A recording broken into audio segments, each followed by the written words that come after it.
வணக்கம். செல்வகுமாரின் அனைத்து பணிகளுக்குமான முன்னெச்சரிக்கை. கோடையில் ஒரு மழைக்காலம் வரப்போகிறது. அடைமழை போல் இந்த மாத இறுதி நாளும் மார்ச் முதல் வாரத்தில் சில நாட்களும் பொழிய போகிறது. அறுவடை விவசாயிகள் திட்டமிட்ட அறுவடையை மேற்கொள்ள வேண்டும். பல்வேறு பணிகளுக்கு மழை, அதாவது மழை இல்லாத ஒரு வானிலையில் செய்து கொண்டிருக்கூடிய பணிகளுக்கு வானிலை அப்டேட்ஸ் அறிந்து தொடர்ந்து அப்டேட்ஸுடன் இணைந்திருத்தல் அவசியமாகிறது. உலர்த்துதல் மற்றும் பூச்சி விரட்டி அடித்தல், விதைத்தல், அனைத்துக்குமே விதைத்தல் மற்றும் பல்வேறு பணிகளுக்கு வானிலை அப்டேட்ஸ் அவசியமாகிறது. 2025 பிப்ரவரி 20 வியாழக்கிழமை அதிகாலை நிலவர ஆய்வறிக்கை, அதிகாரப்பூர்வ வானிலை அறிக்கைக்கு இந்திய வானிலை ஆராய்ச்சித்துறை அறிக்கையை பார்க்கவும். தற்பொழுது வெயில் வெயில் வெயில் என்று ஊடகங்களிலே பேசப்படுகிறது.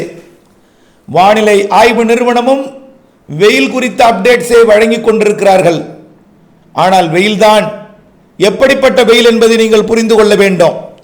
35 டிகிரி செல்சியஸ் 36 டிகிரி செல்சியஸ் வெயில் காணப்படுகிறது. அதிகபட்ச வெயில் அதுவும் எங்கே காணப்படுகிறது என்றால் ஈரோட்டிலும், கரூர் பரமத்திலும், திருப்பத்தூரிலும் காணப்படுகிறது. மேட்டூரிலும் பல பகுதிகள், சேலம் மாவட்ட பகுதிகளிலும் இந்த வெப்பம் உணரப்பட்டாலும் இன்னும் 38 டிகிரி செல்சியஸை தொடவில்லை. 38 டிகிரி செல்சியஸ் போனால்தான் 100.4 டிகிரி ஃபாரன்ஹீட். 37 போனால் 98.6 டிகிரி ஃபாரன்ஹீட். நம்மளுடைய உடல் வெப்பம் 98.6 டிகிரி ஃபாரன்ஹீட் என்பதை நீங்கள் புரிந்து கொள்ள வேண்டும். 37 டிகிரி செல்சியஸுக்கு மேலே போனால்தான் நம் உடம்பு அசௌகரியத்தை உணர்த்தும். உகந்த வெப்பம் 98.6 டிகிரிக்கு கீழ் இருக்க வேண்டும். ஆகவே அந்த வெப்பம் இன்னும் எட்டவில்லை. 35 டிகிரி 36 டிகிரி செல்சியஸ், அதாவது 95 டிகிரி ஃபாரன்ஹீட் முதல் 96.8 டிகிரி ஃபாரன்ஹீட் வரைதான் இப்பொழுது அதிகபட்ச வெப்பநிலையாக ஓரிரு இடங்களில் பதிவாகி கொண்டிருக்கிறது. கடலோர மாவட்டங்கள் எல்லாம் 33 34 டிகிரி செல்சியஸ் வெப்பம்தான் பதிவாகி கொண்டிருக்கிறது என்பதை நீங்கள் புரிந்து கொள்ள வேண்டும். இரவு நேரத்தில் 16 17 டிகிரி செல்சியஸ் வெப்பம் பதிவாகிற காரணத்தினால, அதாவது இரவிலே அதே கரூர் பரமத்தியும் ஈரோடும் திருப்பத்தூரும் மிக குளிர்ந்து விடுகிறது. அது பகலிலே 20 டிகிரி அதிகமாகி 35 டிகிரி ஃபாரன்ஹீட்டாக செல்சியஸாக உயர்வதன் காரணமாக ஒரு குளிர்சாதன அறையில் இருந்துவிட்டு வெளியில் வந்தால் எப்படி வெளியில் உள்ள வெயிலை நாம் ஏற்றுக்கொள்ள உடல் உகந்ததாக அமையாதோ அதே போல் இருக்கிறது எனலாம். கண்டிப்பாக 100 டிகிரி ஃபாரன்ஹீட்டை இன்னும் தொடவில்லை.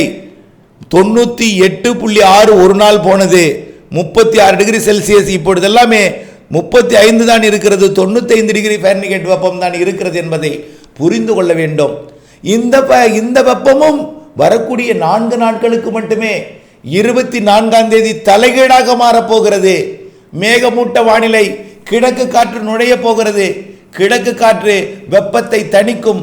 உள் மாவட்டங்களில் ஓரிரு நாள் வெப்பம் கூடி காணப்பட்டாலும் அதற்கும் 26ஆம் தேதியிலிருந்து வெப்பம் குறையும் சாதகம் ஏற்பட போகிறது. காற்று சுழற்சியை இடைமறித்து காற்று சுழற்சியை கட்டுப்படுத்தி வைத்திருந்த தென்னரைக்கோள காற்றழுத்த தாழ்வு மண்டலங்கள், புயல்கள் தற்பொழுது எல்லாம் விடைபெற்று தென்னரைக்கோளத்தில் 23 டிகிரிக்கு தெற்கே சென்று விட்ட காரணத்தினாலே இனிமேல் அதன் பிடியிலிருந்து விலகிவிடும், தப்பியது எனலாம். இப்பொழுது தப்பித்து இலங்கை நோக்கி வந்து கொண்டிருக்கிறது. தென்சீன கடற்பகுதியிலிருந்து தாய்லாந்து வளைகுடா வழியாக மேலும் ஒரு காற்று சுழற்சி வருகிறது. இது 23 24ஆம் தேதியிலே ஒன்றிணைந்து 24ஆம் தேதி இலங்கைக்கு மழைப்பொழிவை தொடக்க இருக்கிறது. தென்கிழக்கு இலங்கையில் 25 26 தேதிகளில் இலங்கையில் மழைப்பொழிவு பரவலாகும். 27ஆம் தேதி தமிழ்நாட்டின் டெல்டா மாவட்டத்தின் கரையோர பகுதிகளிலையும் தென்கடலோர பகுதிகளிலையும் மழைப்பொழிவை தொடக்கும். 28ஆம் தேதி தமிழ்நாட்டின் பெரும்பாலான இடங்களில் மழைப்பொழிவை தொடக்கிவிடும். ஒதுக்கி ஒதுக்கி தூறல் சாரல் மழை பொழிவாக 28ஆம் தேதி தொடங்கும் மழை மார்ச் 1, 2, 3, 4, 5 தேதி வரை, குறிப்பாக மார்ச் 1, 2, 3 தேதிகளிலே தமிழ்நாட்டிலே கனமழை காத்திருக்கிறது. முதலிலே இலங்கைக்கு கொடுக்கும் மழை, பிறகு ராமநாதபுரத்தில் இருந்து திருவள்ளூர் வரைக்கும் கனமாக கொடுக்கும் நேரத்தில், பிறகு படிப்படியாக டெல்டா மாவட்டங்களுக்கும் வடகடலோரத்திற்கும் வந்து கனமாக மார்ச் 1, 2, 3 தேதிகளிலே கொடுக்க இருக்கிறது.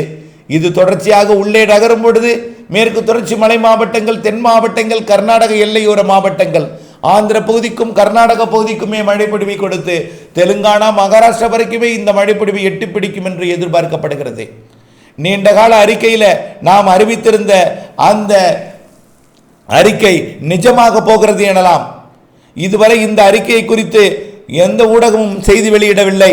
தொடர்ந்து நீண்டகால அறிக்கையில் நாம் சொல்லிக்கொண்டே இருக்கிறோம். தொடர்ந்து நாட்கள் நெருங்க நெருங்க வரக்கூடிய 28 மார்ச் 1, 2, 3 தேதி மழைப்பொழிவை திரும்ப திரும்ப சொல்லி வருகிறோம். காரணம் என்னவென்றால் அறுவடை.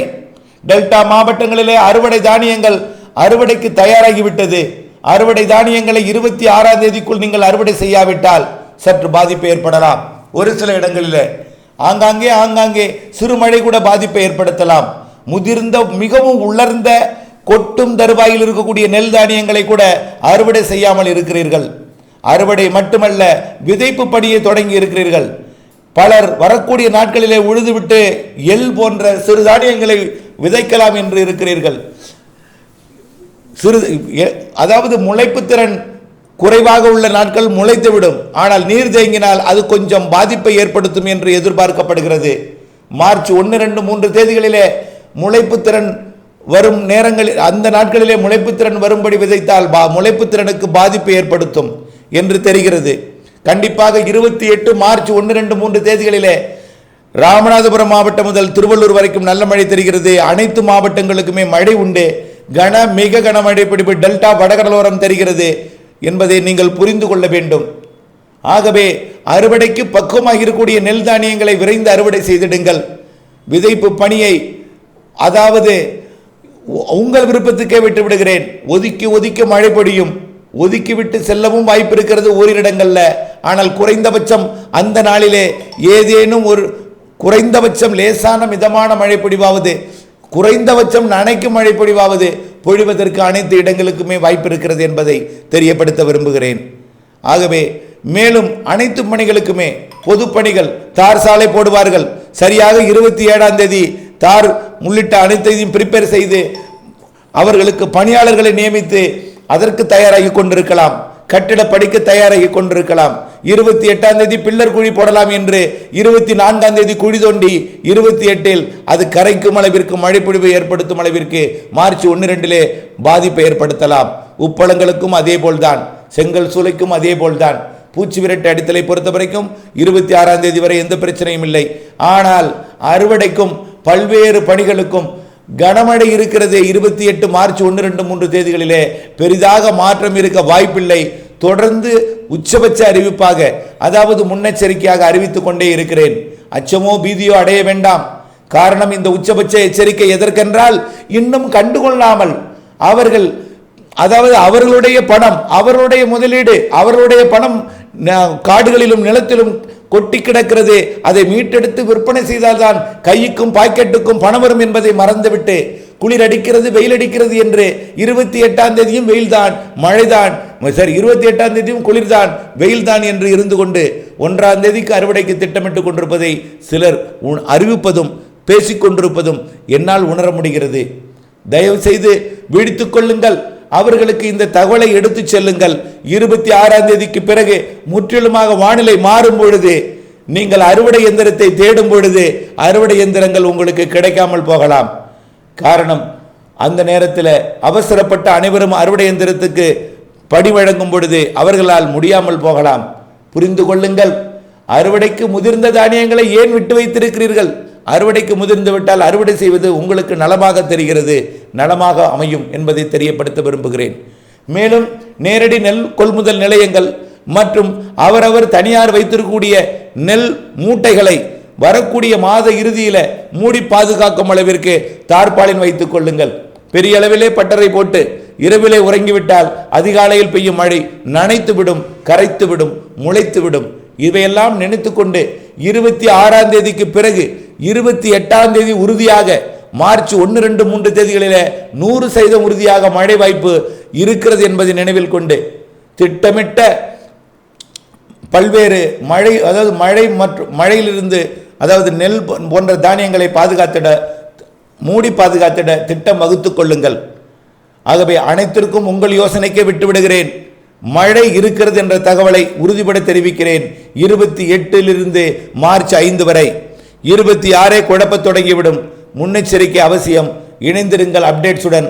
அறுவடைக்கு இடைவெளி அறிந்து அறுவடை செய்திடுங்கள். அப்டேட்ஸ் அறிந்து, வானிலை அறிந்து விவசாயம் செய்திடுங்கள். இணைந்தே இருங்கள். நன்றி.